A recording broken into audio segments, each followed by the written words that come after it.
My Lords, so here we are again, and I thank the noble lady, the Baroness Lady Pinnock, for focusing our minds here at the outset on what this bill is about. And it's a welcome amendment because, well, the Lady Pinnock has attempted to at least bring some thematic coherence to a ragbag of proposals from a dozen different departments, none of whom appear to be talking to each other. Now, I've read the press notices, and, my Lords, I've compared them to the bill's text.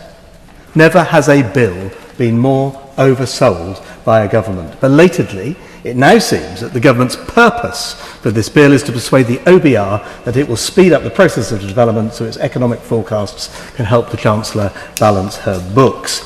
But most of the proposals of this bill will prove that Newtonian notion that for every action there is an equal and opposite reaction. It hands development veto powers to a self-serving quango. It talks about empowerment and streamlining processes, but emasculates those with the local knowledge and mandate to unblock officialdom. Instead, it proposes a system whereby the Secretary of State is to become a one-person planning committee. Good luck keeping to the 12-week determination deadlines on that one. It could have ironed out Hillside or introduced the proportionality test so at least the little boys could get on. But there's boneheaded resistance there. One talking head on the Today programme this morning bemoaned the lack of planning permissions, the number of which seems to be falling like autumn leaves, but failed to realise that it's the building safety regulator that has put the black spot on building in London with at least a 44-week response rate. And on that, the bill is silent.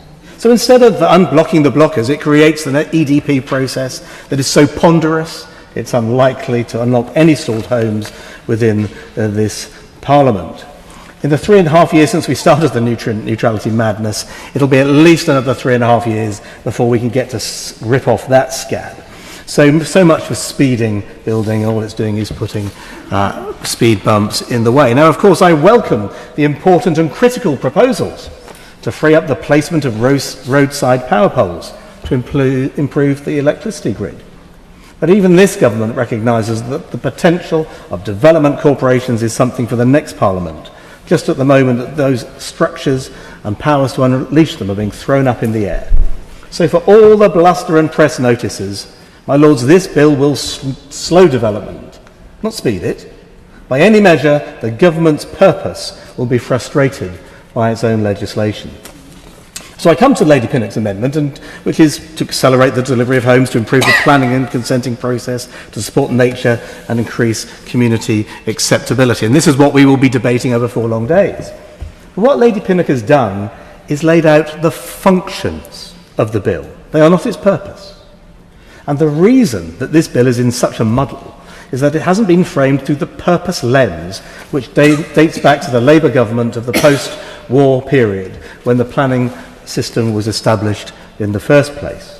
Quite simply, the purpose of planning is to arbitrate between the private interest and the public good. Everything flows from there. And that balance between private and public is what makes the system work, makes the economy flourish, and the environment enhance. My Lords, this bill gets that balance all wrong. Too much state interference, not enough private initiative. So it's bound to fail, I'm sorry to say. And it's a shame because we need to get those homes built, those rivers cleaned up, and that clean power flowing and those new towns going. But little will be achieved because in this bill, all roads flow to Marsham Street, that home to the dead hand of the state. So I hope the OBR is listening. Even at this 11th hour, it's not too late for them to make that call. Because everyone, and perhaps they'll have more success than we have, because at committee stage, every single one of the 600 amendments that were made by noble lords on all sides of the House was rejected. Perhaps that OBR is needed to clear the logjam. But I'm not holding my breath, and it's a massive missed opportunity, because the government didn't spend a moment, as Lady Pinnock did, to work out for itself what it wanted to achieve, to set a purpose that works with the grain of the nation, rather than always kicking against those bricks that should be laid by the bricklayers, the groundworkers, tilers and carpenters, who now sit idle as a result until the moment where we get another planning bill. I will not stand against Lady Pinnock, but I hope that she will reflect in the winding that she perhaps could have and should have gone a little bit further to frame her amendment in terms of enhancing that delicate balance between the private and the public interests, so the economy can get going and these houses can get built.